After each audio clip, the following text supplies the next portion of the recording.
ഈ തണുത്ത വെള്ളം, ചൂടുവെള്ളത്തിൽ ഏതിൽ കുളിക്കണം അല്ലെങ്കിൽ ഏത് കുടിക്കണം? പലപ്പോഴും അലർജിക്കാര് ചോദിക്കുന്നതാണ്. തണുത്തെടുത്താൽ യൂഷ്വലി കൂടുന്നുണ്ട്. ചൂടെടുത്ത് കഴിഞ്ഞാൽ കുറയുന്നുണ്ട്.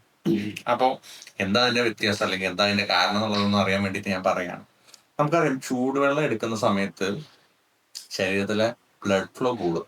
അപ്പൊ എന്ത് പറ്റുംന്ന് വെച്ച് കഴിഞ്ഞാല് ഈ നമ്മുടെ ബ്ലഡ് ഫ്ലോ ഇമ്പ്രൂവ് ആകുമ്പോൾ മൂക്കടപ്പും കാര്യങ്ങളൊക്കെ കുറയും. നമുക്ക് കഫം നന്നായിട്ട് കട്ടിയായി ലൂസായിട്ട് പുറത്തേക്ക് പോകും. കൂട്ടത്തിൽ എന്ത് പറ്റും?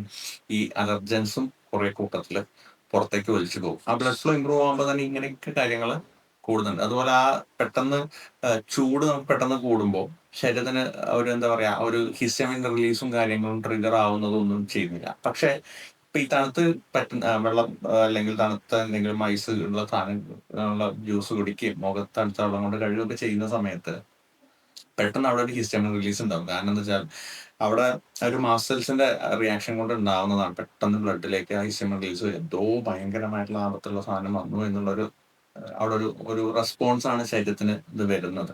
അതായത് ആ പെട്ടെന്നുള്ള ടെമ്പറേച്ചർ ഡ്രോപ്പ് ആണ് അവിടെ ഇഷ്യൂ ഉണ്ടാക്കുന്നത്. പിന്നെ അതുപോലെ തന്നെ നേസൽ റിഫ്ലക്സ് എന്നൊരു ഇത് വരുന്നുണ്ട്. നേസൽ സെൻസറി നെർവ്സിനൊക്കെ തണുപ്പ് വരുന്ന സമയത്ത് എന്ത് പറ്റുമെന്ന് വെച്ച് കഴിഞ്ഞാൽ അവിടെ തുമ്മൽ കൂടുതൽ ഉണ്ടാക്കും. ശരീരത്തിൽ ഇതുപോലെ വാസോ കൺസ്ട്രിക്ഷൻ ഇത് മൂക്കിൽ നടക്കുന്ന സമയത്ത് ആദ്യം ഒന്ന് അതിൻ്റെ ഇത് കുറയെങ്കിലും പിന്നെ അത് ടെമ്പറേച്ചർ വ്യത്യാസം വരുമ്പോൾ അത് കൂടും.